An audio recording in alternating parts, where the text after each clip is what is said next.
Meu nome é Pedro, sou de Taubaté, interior de São Paulo. Tenho 41 anos e eu tô aqui para contar o tipo de coisa que muita gente não acredita. Mas eu não tô tentando convencer ninguém, eu só tô contando o que vivi, o que vi, o que senti, o que mudou minha vida de um jeito que eu nunca imaginei.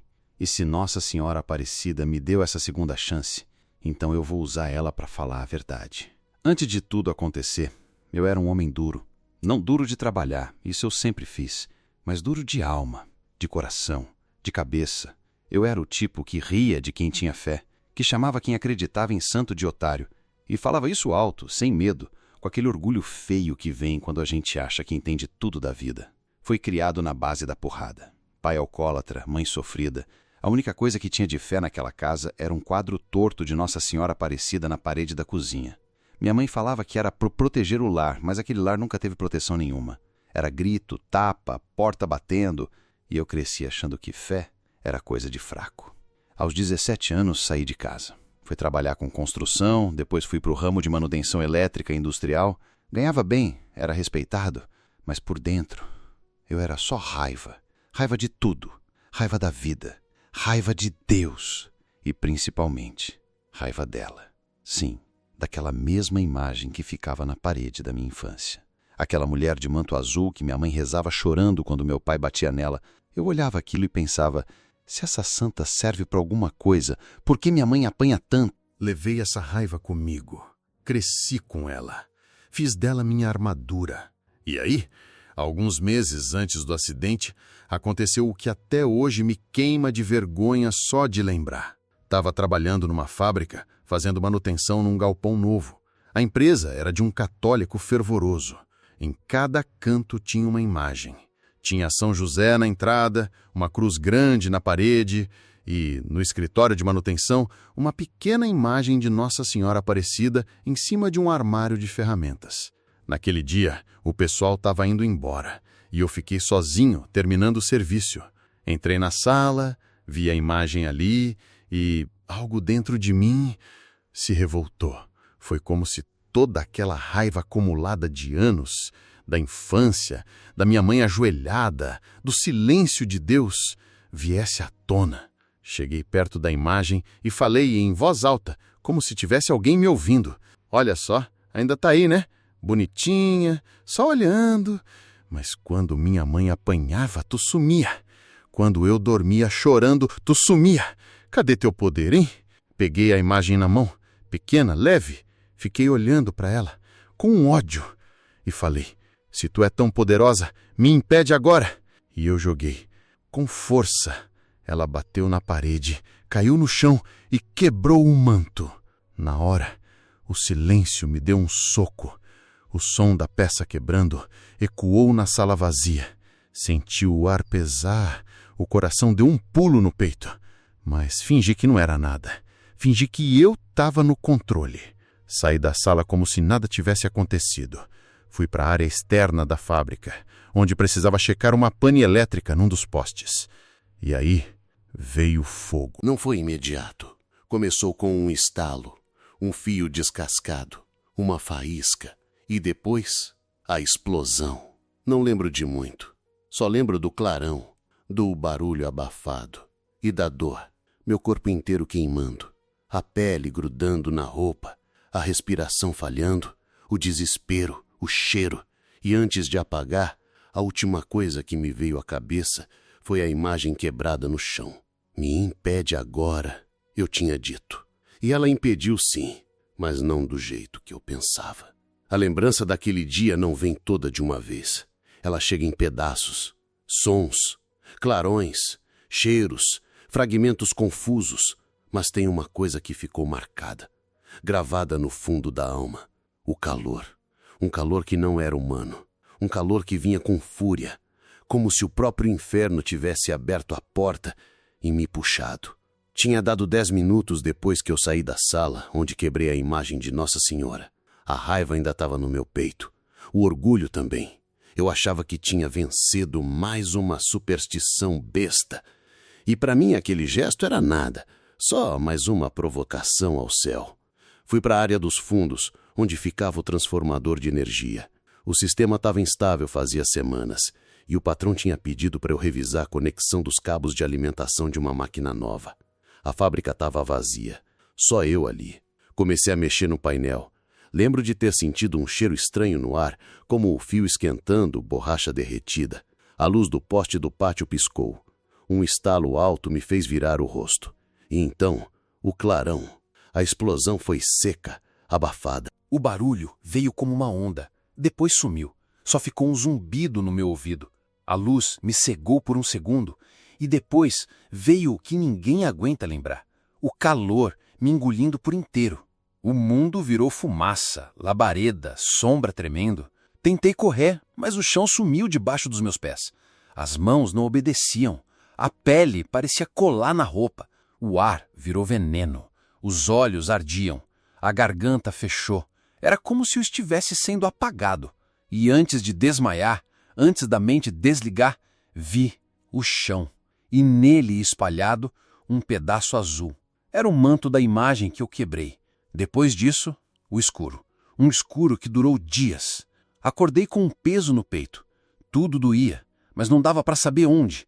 A pele não respondia, a boca estava seca como areia, os olhos grudados, luzes brancas, bipes constantes, cheiros de álcool, plástico, medo. Uma voz baixa dizia meu nome, mas parecia distante, até que num intervalo de dor e confusão, consegui abrir um olho por segundos. Estava na UTI. Depois soube que foram 72% de queimaduras pelo corpo, que eu fui encontrado desacordado, caído perto do painel, com o corpo já quase sem sinais, que me entubaram na hora, me jogaram na UTI de emergência e os médicos diziam entre si, é questão de horas, se passar da noite é milagre. Eu não ouvia essas conversas, mas sentia o peso da morte rondando meu leito, sentia a sombra na beira da cama, sentia a culpa como um ferro quente enfiado na alma. Nos dias seguintes, eu não falava, não mexia, não reagia. Só pensava com um pouco de consciência que tinha. É isso, eu vou morrer. E ainda por cima, sem pedir perdão. E foi aí que apareceu ela. Não sei o nome, só chamavam ela de a moça da manhã. Era uma enfermeira simples, voz doce, mãos leves, sempre entrava cedo, ajeitava os aparelhos, conferia os tubos, trocava o soro. Mas o que me marcou mesmo não foi o que ela fazia com as mãos, foi o que ela fazia com o coração. Todo dia, depois de me ajeitar, ela encostava a mão no meu braço e falava baixinho. Eu não sei seu nome ainda, moço, mas eu tô pedindo para Nossa Senhora Aparecida interceder por você. Ela já salvou muita gente que parecia não ter mais chance. E vai salvar você também. No começo, eu só ouvia com raiva. Queria gritar, xingar, expulsar. Como ela ousava rezar por alguém como eu? Alguém que quebrou a imagem da santa com raiva? Mas eu não podia falar. E ela continuava. Não desiste não, viu? Mesmo sem me ouvir, eu sei que tua alma ainda está aqui. Ela falava como se eu fosse um bebê, ou um velho, ou um irmão, como se eu merecesse cuidado. E mesmo com a minha alma toda suja, eu sentia alguma coisa se mexer lá no fundo. Ela deixava uma fitinha azul na ponta do colchão, escondida. Às vezes achava que rezava o terço sentada ali, do meu lado. Uma vez, senti um toque frio na testa. Um óleo ou água, ela me abençoou. E mesmo inconsciente, eu senti. Senti que tinha alguém falando comigo. E não era só ela, era outra presença. Um silêncio vivo. Um calor manso, uma espera. Foi ali que comecei a entender. A morte não me levou porque alguém estava me segurando.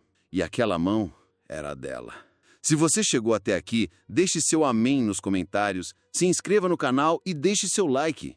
Eu não sabia se era dia ou noite. Não sabia mais que dia era. Só ouvia sons abafados, vozes de médico ao longe, os bipes dos aparelhos, o barulho do respirador e um zumbido constante, como se o mundo tivesse virado uma caixa vazia. Meu corpo ainda era dor. Mesmo sem sentir tudo, eu sabia que estava em pedaços. A pele doía onde existia. E onde não existia mais, doía também. Eu flutuava entre pequenos momentos de lucidez e longos períodos de escuridão. Era como se eu estivesse num limbo, não vivo o suficiente para voltar, nem morto o suficiente para descansar. E foi nesse meio termo que ela apareceu pela primeira vez. Não sei se foi sonho, não sei se foi delírio, mas naquela noite, depois de mais uma sessão de limpeza que me deixou à beira do desmaio, senti um cheiro diferente no quarto.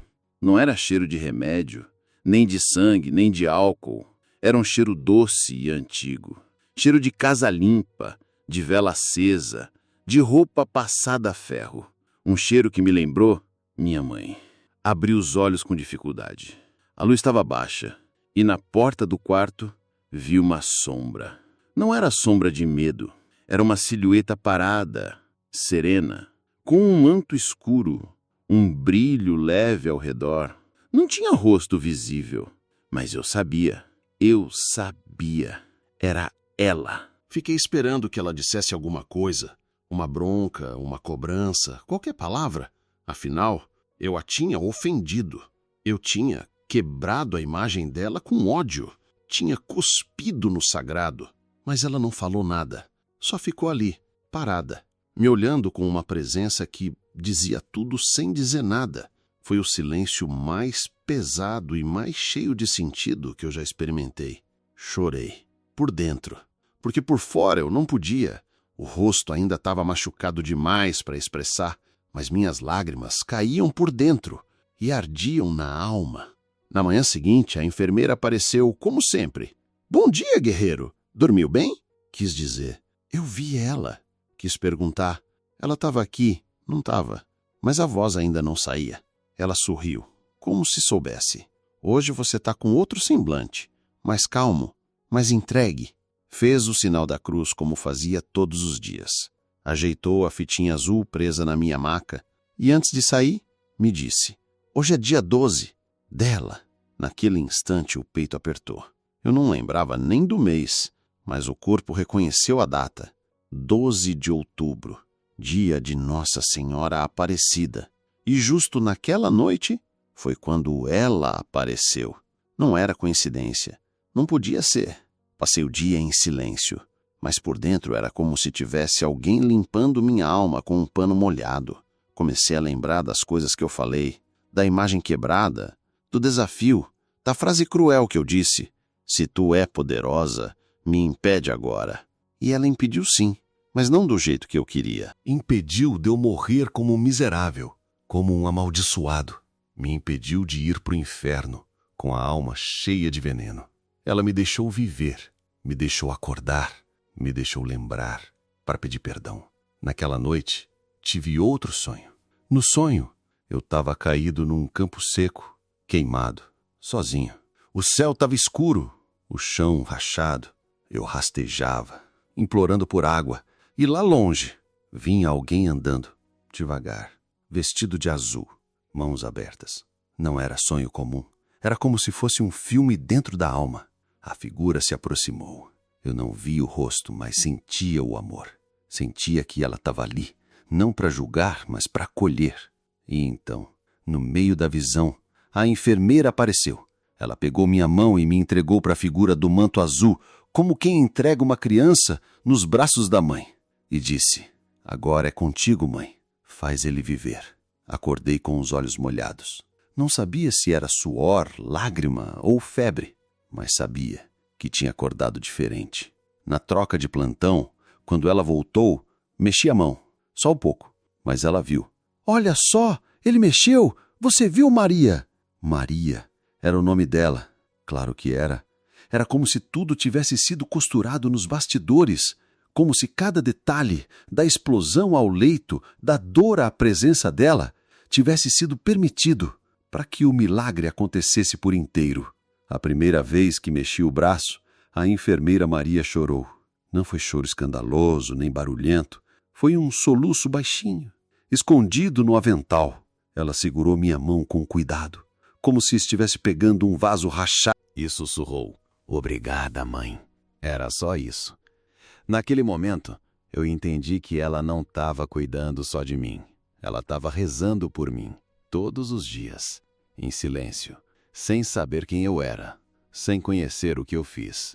Mas ela sabia. E mesmo sabendo, Nossa Senhora não virou as costas. Depois desse dia, os médicos começaram a perceber mudanças. Ele está reagindo melhor do que esperávamos, um deles falou. As infecções estão diminuindo. A saturação estabilizou. Vamos reduzir a sedação devagar, mas sempre com aquele tom desconfiado, como se o corpo tivesse mentindo. Só que meu corpo não estava mentindo, estava obedecendo a ela.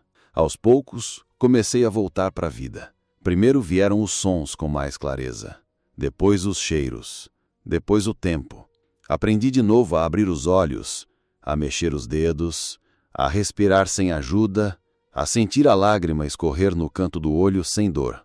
Era como se eu tivesse nascido de novo, mas sem merecer. Lá dentro eu repetia o tempo todo, só em pensamento: me perdoa, Nossa Senhora. Eu falei com raiva. Eu quebrei tua imagem. Eu desafiei teu amor. E mesmo assim, a Senhora me salvou. Eu dizia isso baixinho, por dentro, como um menino com medo de apanhar da mãe, mas querendo o colo mesmo assim. E cada dia que passava, eu sentia uma paz crescendo. Não era a paz de quem está curado. Era a paz de quem está sendo cuidado. Maria vinha todas as manhãs. Fazia tudo com calma, trocava os curativos como quem cuida de um altar. Limpava as feridas como quem limpa uma imagem de igreja. E sempre antes de sair, dizia: hoje você está melhor, tô vendo no seu olhar. Ela dizia olhar como se fosse janela de alma. E talvez fosse mesmo, porque mesmo sem falar, meus olhos gritavam por perdão. Um dia, depois de trocar a gaze do braço, ela se sentou ao meu lado e puxou da bolsa um terço azul claro. Esse aqui é o meu terço de guerra, disse. Usei quando meu filho ficou internado, quando meu marido perdeu o emprego, quando minha irmã teve câncer. E agora, uso por você. Fez o sinal da cruz e começou a rezar. Devagar, cada Ave Maria era como uma martelada no meu orgulho. Cada Santa Maria era como uma massagem na alma. Eu não conseguia responder, mas por dentro rezava junto. Rogai por nós, pecadores, principalmente por mim, mãe, o mais pecador de todos. Naquela noite, dormi com o coração leve. Pela primeira vez em semanas, não tive pesadelo. Sonhei com minha mãe, aquela que rezava na cozinha, olhando para a imagem azul. Ela me abraçava sem dizer nada, mas com o mesmo cheiro da infância. E atrás dela, no fundo do sonho, a imagem quebrada aparecia reconstruída, como se alguém tivesse colado os pedaços com amor. Acordei em lágrimas. O médico veio mais tarde com expressão confusa. Pedro, eu não sei como explicar. A gente não esperava essa evolução. Tua pele está regenerando em áreas que a gente já considerava comprometidas. A função renal voltou antes do previsto. Os pulmões estão respondendo. A gente vai começar a preparar a tua saída da UTI. Olhei para ele. Queria dizer, foi Nossa Senhora. Mas a voz ainda não saía. Ele saiu, coçando a cabeça como quem viu algo que os livros não ensinam. Maria entrou logo depois. E pela primeira vez, me viu sorrir com os olhos. Eu sabia. A mãe nunca falha. Nunca. Pegou meu terço, passou ele na minha mão. Era como se a última pedra de orgulho tivesse caído ali. E no fundo, ouvi uma voz, não de fora, mas de dentro. Eu não vim para te castigar. Vim para te salvar. Demorou quase um mês para minha voz voltar. Um mês entre tubos, sondas, bipes e silêncio. Um mês entre vida e morte. Um mês onde eu só falava com os olhos e com a alma. Mas naquele dia, algo diferente aconteceu logo cedo. Maria entrou como sempre, com seu sorriso de quem carrega a luz nas mãos. Bom dia, guerreiro. Hoje é sexta, tá quase virando o mês. Mais uma vitória. Ela ajeitou os travesseiros, olhou meus sinais. Limpou a pele com mais delicadeza que muitos familiares limpam os próprios filhos. Depois, colocou a cadeira perto da cama, pegou o terço e começou a rezar, sem nem olhar para mim, por todos os doentes dessa ala e por esse moço aqui, que a Mãe Santíssima continue segurando ele pela mão. E foi ali, ouvindo aquela Ave Maria, pela milésima vez, que eu senti uma vontade diferente. Não era só de viver, era de falar, de pedir, de confessar, de me jogar de joelhos, mesmo sem conseguir sair da cama. Comecei a mexer os lábios, com esforço. Ela notou na hora. Quer tentar falar? Perguntou com os olhos arregalados. Assenti com a cabeça, fraco, mas certo. Ela pegou um copinho com água, molhou um cotonete e passou nos meus lábios. Vai devagar, respira fundo, não força, só deixa sair. Fechei os olhos. Senti a garganta tremer. Ardeu. Ardeu como tudo tinha ardido desde o começo, mas dessa vez ardeu com propósito. E então, com uma voz rasgada, fraca, quase um sopro, me perdoa. Maria largou o terço no colo, levou a mão à boca, quase deixou cair a cadeira. Meu Deus, ele falou. Ela se levantou, segurando minhas mãos. Os olhos dela estavam molhados. Perdoa o quê, filho? Quis falar tudo, contar da imagem que eu quebrei, das palavras que eu gritei, da blasfêmia que eu cuspi. Mas o corpo não deixava, só consegui soltar mais 2 palavras. Eu pequei. Na mesma hora, Maria fez o sinal da cruz. Apertou minha mão com mais força e disse: A mãe ouviu. Você está renascendo. Alguns minutos depois, o médico de plantão entrou. Ela contou o que eu falei. Ele duvidou. Puxou a cadeira, se aproximou da cama, fez perguntas simples. Pediu que eu tentasse repetir. Nome? Pedro. Sabe onde está? Hospital queimado. Ele arregalou os olhos. Começou a anotar algo, saiu da sala sem falar nada. Mais tarde voltou com uma assistente social e minha irmã. Sim, minha irmã. A única que ainda tinha algum contato comigo, mesmo distante. Estava ali, de olhos vermelhos, vestida com simplicidade, segurando um terço na mão. Pedro, ela disse, se aproximando. Eu não acreditei quando me ligaram. Tentei sorrir. Só consegui um levantar de sobrancelha. Ela sentou ao meu lado, olhou para Maria, que já estava do outro lado da cama, e perguntou: Ele está falando mesmo? Tá sim, tá voltando, devagar, mas com firmeza. Minha irmã segurou minha mão, e eu, com dificuldade, falei: Eu vi ela. Ela não entendeu de primeira. Quem, Pedro? A senhora. Manto azul. Silêncio. Amor. Maria se emocionou de novo. Minha irmã chorou como criança. E eu continuei. Eu merecia castigo. Ela me deu vida. Aquele foi o dia em que o milagre se materializou. Não porque minha voz voltou, mas porque minha alma se ajoelhou por dentro. Nos dias seguintes, as melhoras vieram em sequência. Um ponto cicatrizava mais rápido. Uma ferida fechava sem infecção. A respiração estabilizava. O corpo voltava a obedecer. O médico, já sem explicação, me disse: Pedro, a medicina tem limites. A fé, não. E Maria completou: E foi a fé que te segurou. A dela, a da tua mãe, a minha e agora a tua. Eu não chorei, não gritei, não fiz promessa de virar santo. Só pedi todos os dias com a voz rouca: Me ensina a não esquecer disso nunca, minha mãe. O dia da alta chegou sem aviso. Os médicos entraram no quarto com pranchetas na mão, olhos desconfiados e voz contida. Um deles falou baixo, como se tivesse medo de me dar esperança demais.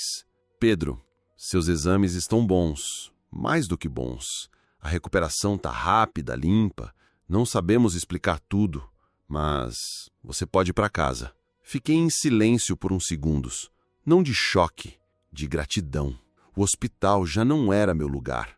O milagre não podia continuar escondido entre aparelhos. Estava na hora de voltar para o mundo, com outra alma.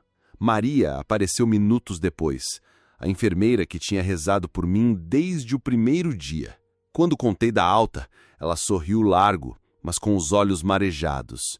Eu sabia. A mãe nunca deixa um filho sozinho. Vai com ela, Pedro. Agora é você e ela.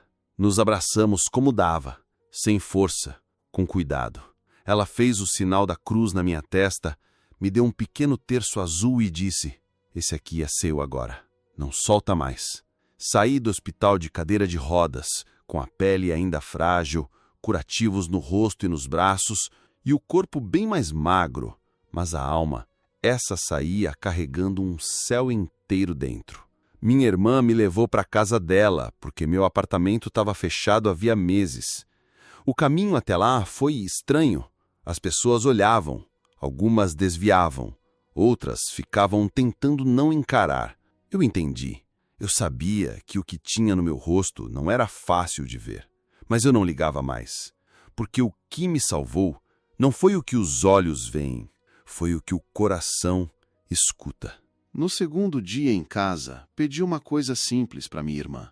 Me leva numa lojinha religiosa? Ela regalou os olhos, surpresa. Lojinha religiosa? Quero comprar uma imagem de Nossa Senhora Aparecida. Ela não disse nada. Só pegou a chave do carro com o mesmo cuidado de quem leva um parente num velório.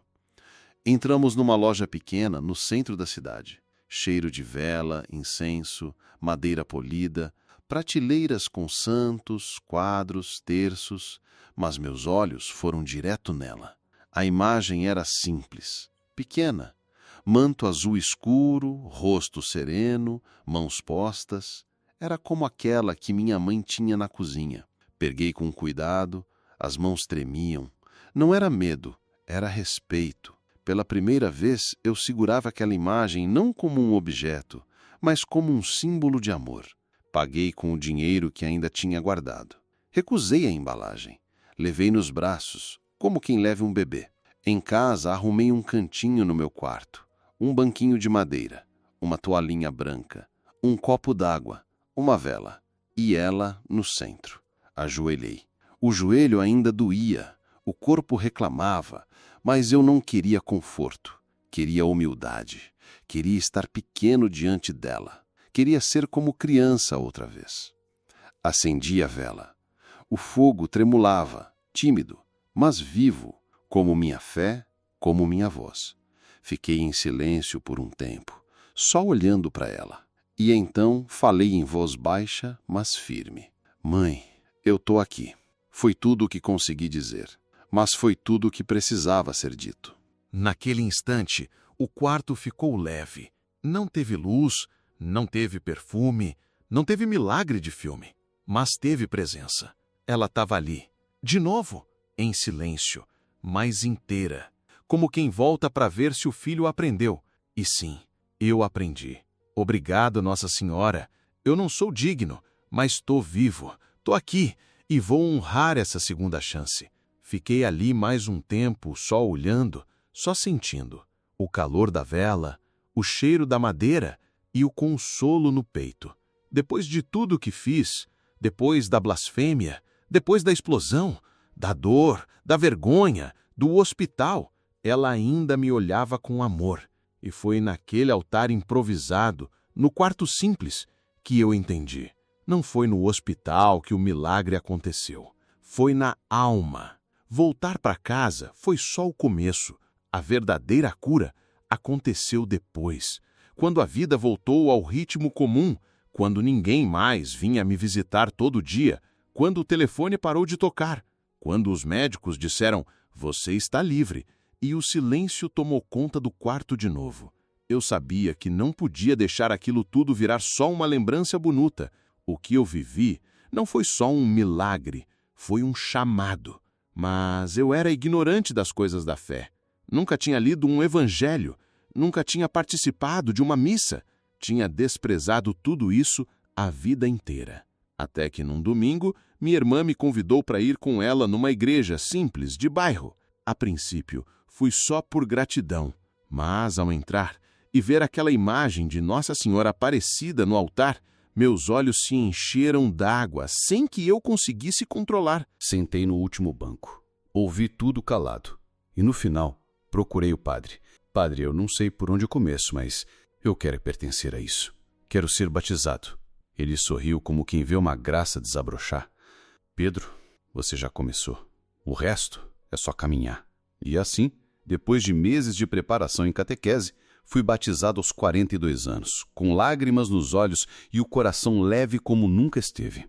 No dia do batismo, levei comigo a imagem que tinha comprado, a mesma que agora ficava no meu quarto. Entreguei ela nas mãos do padre e pedi: segura ela comigo, porque foi ela quem me segurou. Mas minha história não podia parar por aí. Eu sabia que tinha que voltar ao lugar onde quase morri, não por saudade, mas para ajudar quem estava passando pelo vale que eu já atravessei. Com o apoio da irmã e do próprio hospital, comecei a visitar a ala de queimados uma vez por semana. Chegava quieto, com roupa simples, terço no bolso e a imagem de Nossa Senhora numa caixinha de pano azul. Falava pouco. Sentava ao lado dos pacientes. Às vezes só ficava em silêncio, olhando nos olhos. Outras vezes contava pedaços da minha história. Quando o olhar de alguém estava apagado demais, eu só dizia: eu achei que ia morrer também, mas estou aqui, porque ela não me largou. Teve gente que me ouviu em silêncio, teve quem chorou, teve quem segurou minha mão com força e teve quem, pela primeira vez em dias, sorriu. A equipe do hospital passou a me chamar de o irmão dos queimados. Mas para mim, era só gratidão voltando em forma de presença. Maria, a enfermeira que me ajudou a viver, ainda trabalhava lá. Quando me via chegar, abria um sorriso que parecia luz acesa. Hoje é dia de graça, pessoal, ela dizia. O Pedro chegou! Ela me chamava quando via alguém desanimado demais. Quando um paciente não queria comer, ou quando um jovem tentava arrancar o soro com raiva. Pedro, vem aqui um minutinho, ela pedia. Esse aqui precisa de você. E eu ia, sem fórmula, sem discurso, só com a verdade no olhar e a imagem da mãe nas mãos. Eu também pensei em desistir, mas ela não desistiu de mim. O tempo foi passando e aquela rotina virou missão.